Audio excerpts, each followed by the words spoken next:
This is Tom Haley of the Rutland Herald, and welcome to another edition of From the Eagle's Nest with Athletic Director, Men's Basketball Coach at Green Mountain College, Jim Graffam. And we are absolutely thrilled today to be in the palatial new studios of PEGTV, Channel 15. This is just a wonderful, wonderful upgrade. It's a beautiful studio, very professional, spacious, and not only that, Jim, historic. I know. We're the first show in here, even though we had to cheat a little bit to do it. They weren't ready and didn't know we were coming, but evidently we set a date and it was supposed to be tentative, and I didn't know it was tentative, and you didn't know it was tentative. So we're here, and it all worked out because we're having a little slice of history in the palatial PEGTV studios. This is just tremendous, and we're excited about being in the new building.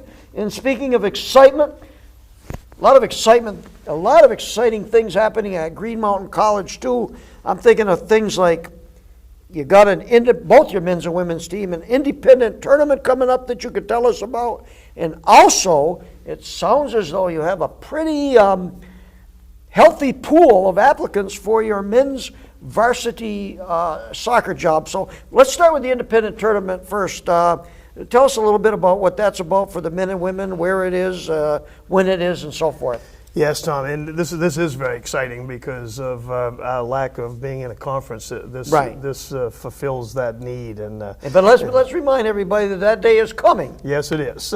Hopefully sooner than later. Right. But anyway, the St. Joseph, Maine is hosting. It's going to be held the last weekend in February. It's actually Friday and Saturday because some of the teams that are participating are still up for an NCAA bid afterwards. We obviously do not qualify for that, but and that is drawn on Sunday, so we want to have the tournament over. So it'll be Friday, Saturday. I think it's 24th, 25th of February.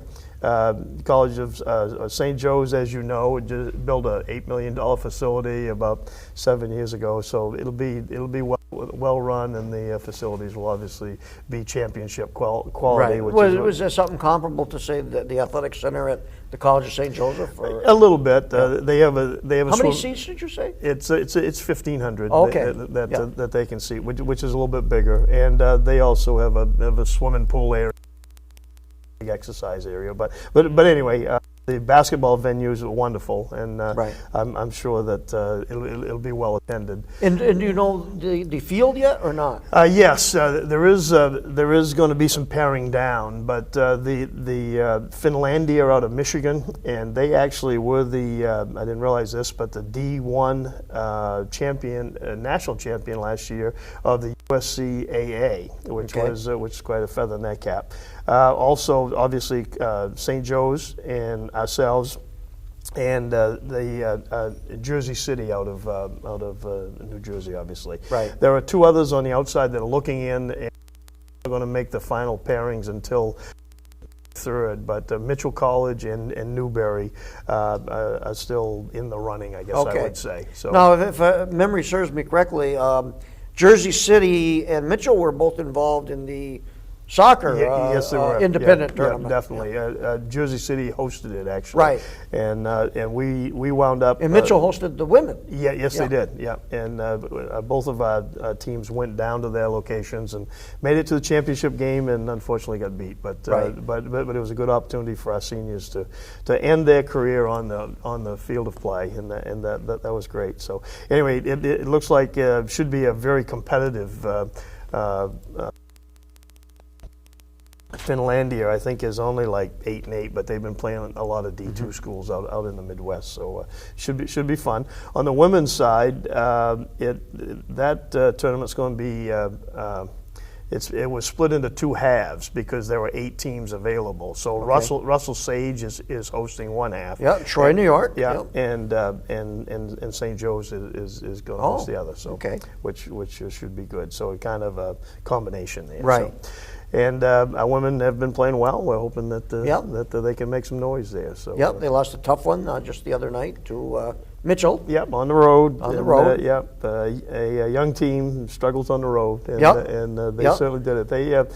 They had a chance, but Yep. obviously losing by a couple means that it was a very competitive game. And Pretty interesting the other night. Of course, they were playing a great women's team in Castleton, and it eventually was a blowout. But your women surprised everybody by getting a little 4, 5, 6-point lead, I think midway through the first half before the wheels came off. But at least maybe a glimpse of a bright future there. Definitely. I felt without Tanya, our point guard, Right. senior point guard, she was ill and not there. For us to be down 6 at the half, I Right. thought was great. And I'd say that Coach probably spoke to the Castleton ladies harshly at halftime because they came out with a vengeance, and Yeah. it went from 6 to 20 in a hurry. And that's a very fine team. That's a very fine team. I would not be surprised if they won the NAC and got the NCAA bid. It won't be easy because there's a lot of other good teams like Maine Maritime,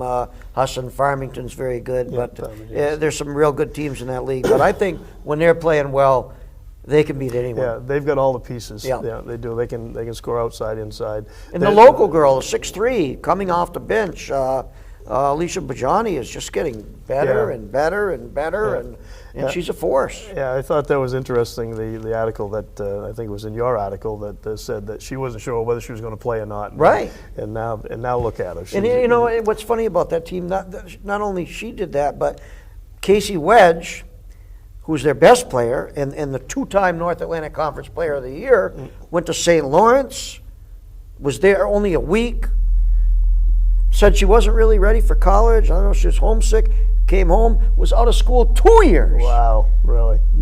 Really missed playing basketball, she found out during that 2-year period, and came back and look what she's done. I mean, it's an amazing story.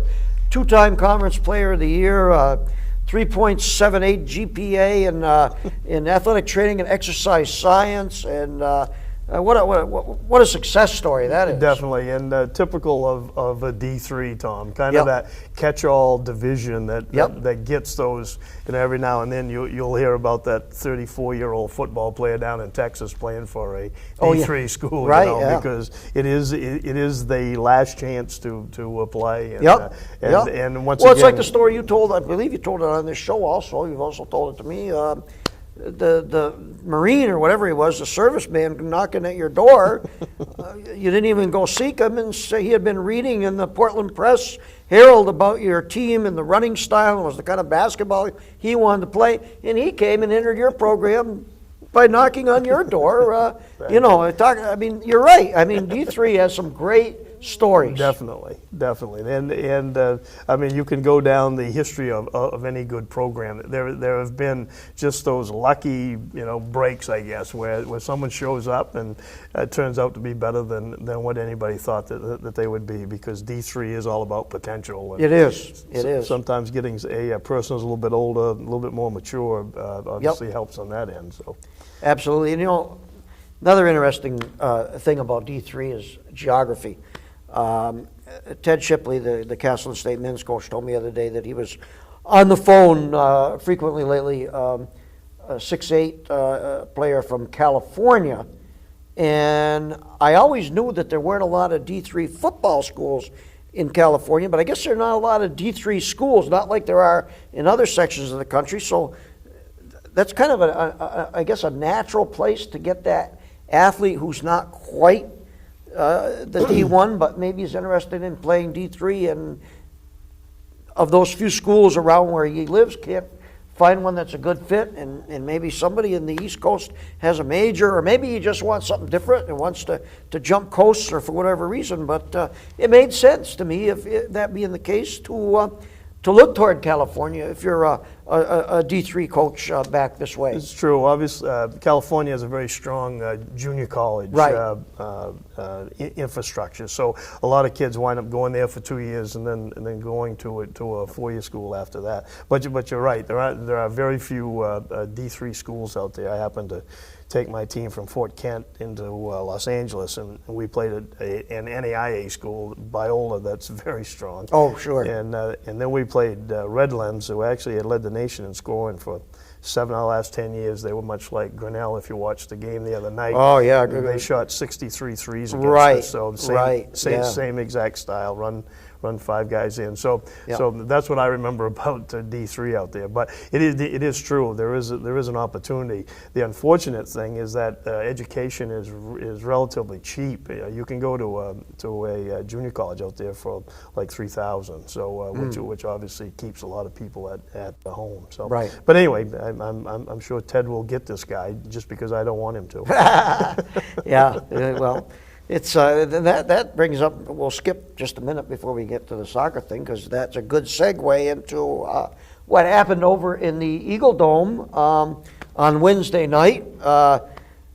I would say, even though not in conference anymore together, the Castleton Green Mountain College rivalry is alive and well. Yes, that it was is. quite a crowd and quite a game. It was an excellent college basketball game, and unfortunately we lost. But we'd beaten them by 2 earlier in Right. the year, so even my players came up and said, "Coach, we want to play them one more time just to see Sure. who won it." But hats off to both teams. I thought that there was a lot of energy expended. There was some very big plays, and obviously they came up with one more big play than we did. But, Yeah, and the Riley kid there, Richard Riley, he's had a few of those this year, the clutch plays at the end. Yeah, He definitely. seems to be there at the right time. Yeah, and you know, once again, it goes back to coaching, and I think Ted's done a very good job with that group. They've gotten better as the years gone on, and you know, suffered through some dips, but came back out of that trip to down to play Embry-Riddle in Right. Florida,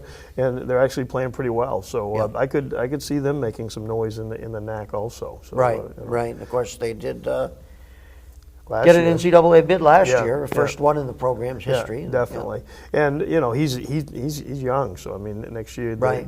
if they get a couple guys in like this 6'8" kid, I think they could Yeah. be very, very good. And that conference, it seems to be you're either a have or a have not. So, Right. So they could go right to the top and stay there, I think. So, Yeah.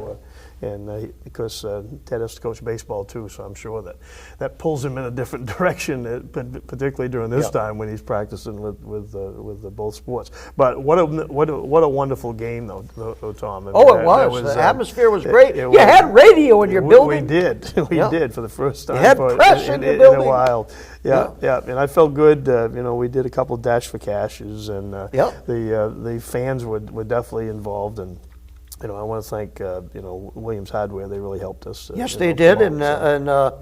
Sue Riggs, the color analyst for WVNR, picked up $52 by scrambling around on her stomach at halftime, and I was happy for her because she can use the money, because every year goes to the she Final makes a Four. trip to the women's Final Four. Yes, she So a does. little mad money for the Final Four Yes, for she Sue does. Riggs. That's a good thing. I know. Well, I always like those things when I know the people who get them. Right. I like to see college kids get it because I know they can use the money. But in this case, I will defer to Sue. It's okay. Now, the soccer position is open.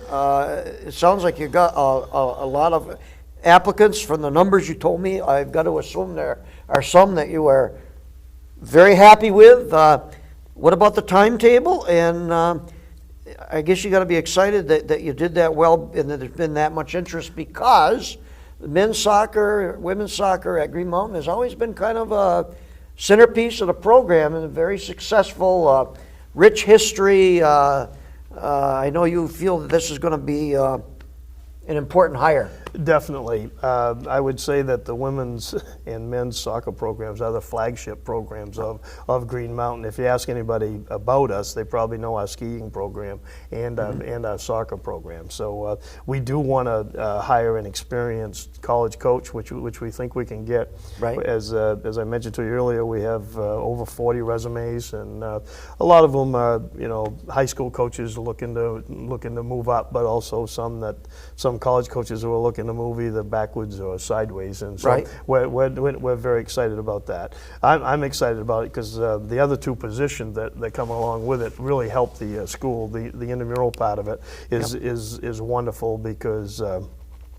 As we continue to grow, obviously you have to provide some sort of outlet for all of your students, and that is one way to do it. And the other thing is, as you know, being in the press area, the sports information director, if you play a game and don't call it in, you might as well not have played the game. So we need to make sure that we're doing a good job as far as promoting, helping our athletes get awards and Right. so on and so forth. And that's so those three pieces will be wonderful. That's great. I think that's going to be a good fit to help the school in a lot of areas. And, you know, some people might not understand what you mean by a coach moving sideways or back, but I'm telling you, there are coaches who have found, after trying it up above, that the D3, there's things that they like about the D3 experience. I can think of Ron McEachin, who was very successful at Middlebury Division III, Middlebury College, went to the University of Vermont, Division I, coached for a time there and was so successful, he actually got a position on the staff of the New England Revolution. And then he got hired back at another D3 school from where it all began, Skidmore College, and he told me, you know, this is what I like. You get closer to the athlete, you know, especially in football. You hear a lot of coaches talk about at D1 how you coach the coaches. D3 you get to coach the players.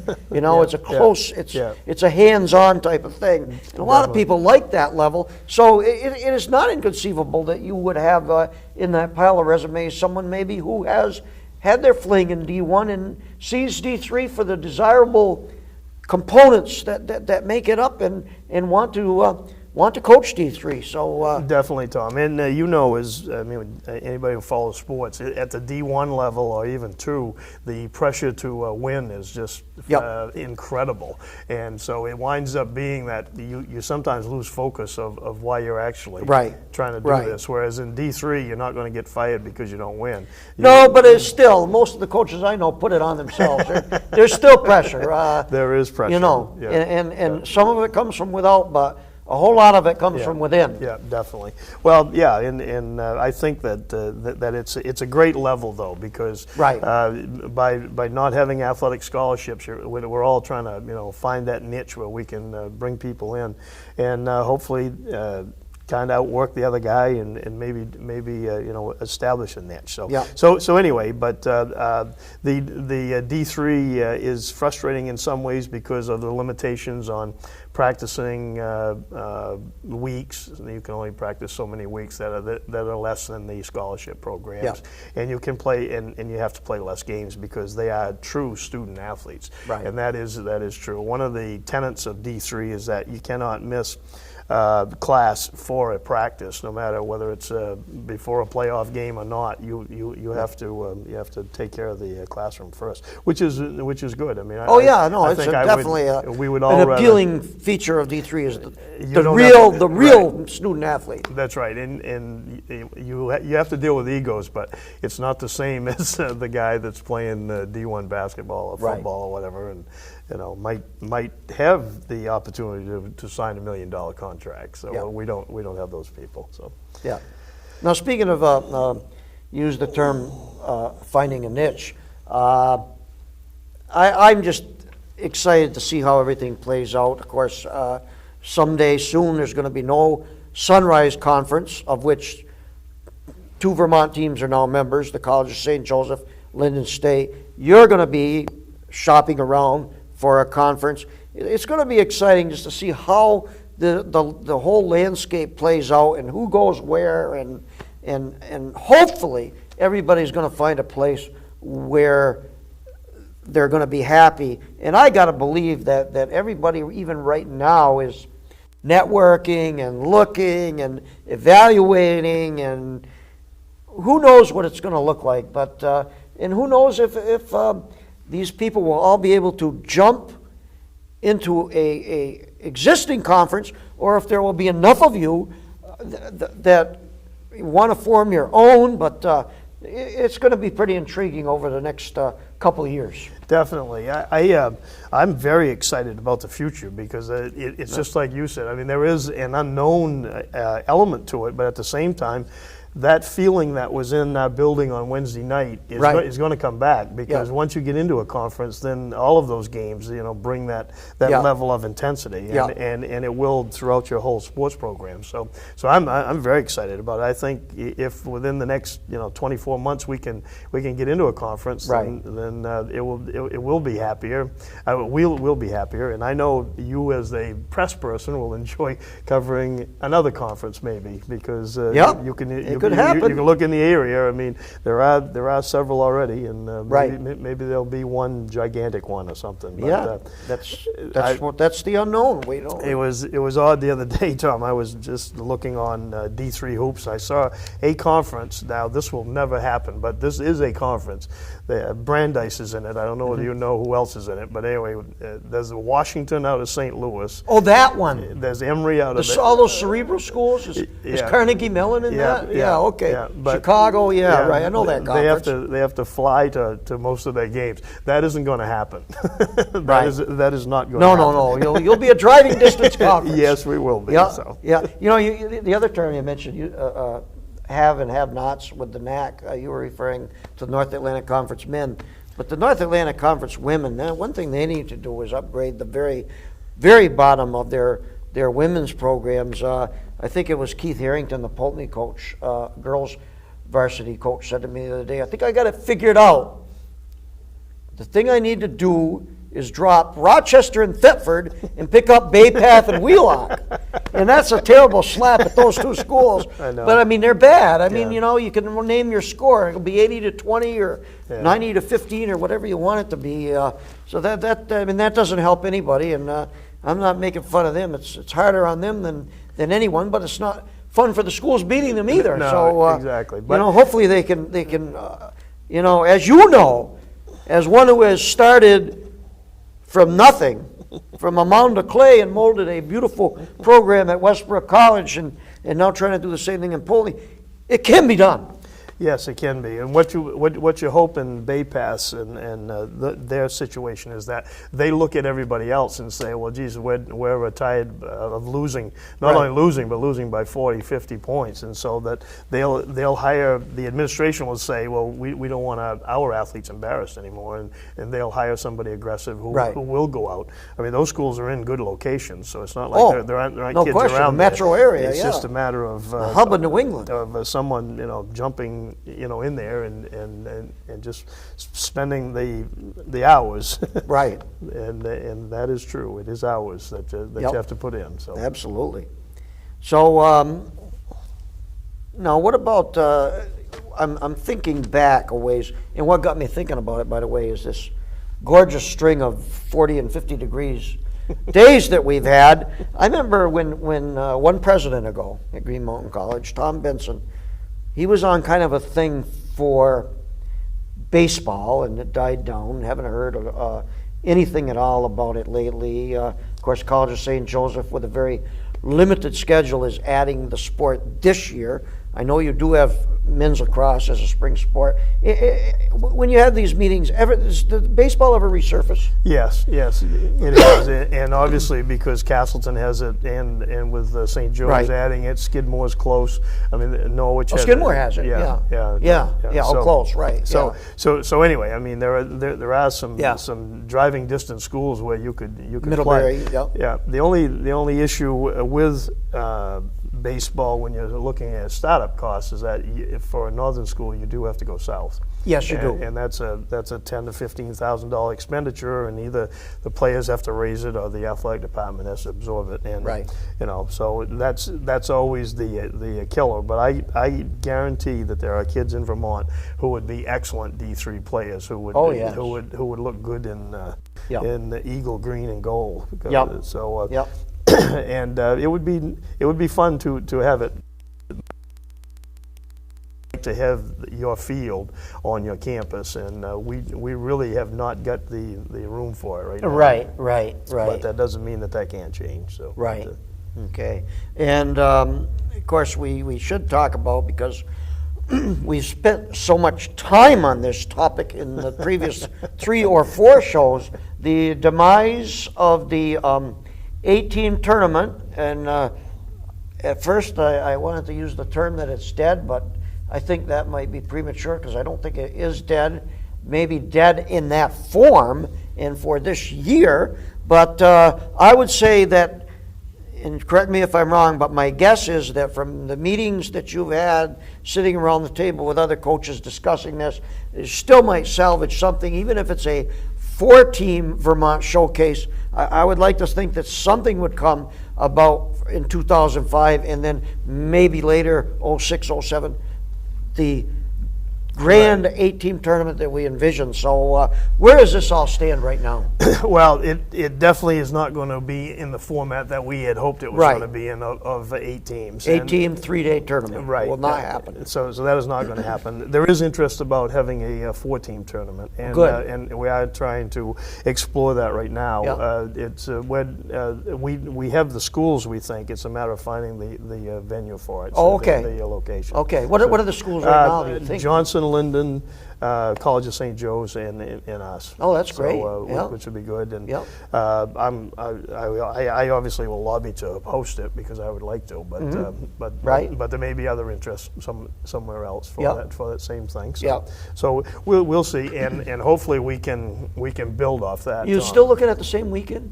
No. Oh, so the craft fair is no longer in the equation. The craft fair At is the no College of St. Joseph. So That's that right. might be That's right. available also. Yeah, yeah. Which I think if we could do that, it would help us in the future also. Right. You know, so. Yeah. And your appeal to the St. Joe's president did not have that much effect upon her. What is that? When you appealed to move the crafts fair. I'm not. Oh, okay. It's a Tuttle Hall. Yeah, yeah, It was a good try, Tom. yeah. Well, he. Whatever. If I would love to see it at Green Mountain or CSJ, or even if it's at the north. Johnson, Linden, they're not that far apart. I think wherever you put it, it'll work, and I think it can be something that you can use as a springboard Right. to the 18 Right. tournament that you envision. Hopefully, and we are now in the 2-minute drill. Tom Leopold has informed me, and hopefully we can run it better than Donovan McNabb, who played like he didn't know the score, didn't he? I mean, talk about there wasn't any talk sense about of no urgency. and playing like Tom Leopold. He's an Eagles fan, and he excused him as being nervous, but I don't know. I can't imagine an NFL quarterback as good and as experienced as he has playing a game in the fourth quarter. At the pace that they played it, it was pretty astounding. That was pretty it was astounding. Of course, you amazing. have a player on your team who's from Philly, and he was, he wasn't happy with Super it. Bowl. Now, what was his name? That's Ross Allen. right, Ross Allen, Right. who actually had a very good game the first time I was there for the Castleton Green Mountain game in your tournament. Yeah, he's been playing like a sophomore, and Yep. I've been very happy with him lately. He's been hitting the boards for us. He had 9 on Saturday, which for a 6'2" forward is great. So I'm happy. I'm sure he's dealing with the loss that the Eagles had. So I'll see him tomorrow. We'll discuss it. So Yep. Well, I guess for Ross's point of view and yours, the more important thing is how the other Eagles do. The Eagles that inhabit the Waldron Athletic Center in Poultney, Vermont. Exactly. That's the more important thing right I would now agree with as you wind down your season, and we wind down our show as I just got the signal, but we will be back. And I know that as we come back, the studio is going to look better and better all the time. They're still fixing up here. I'm not sure if I feel like I'm on from the Eagles Nest or Trading Spaces, because we got a lot of still construction going on here. It's still a very new place, and improvements all the time. And but boy, I'll tell you, this is going to be a big hit, a great thing for the community. The palatial new studio of PEGTV, and we are thrilled to be here, and we will be thrilled to be here again when we will see you, Jim Graffam and myself, on another edition of From the Eagles Nest, a close-up look at Green Mountain College athletics.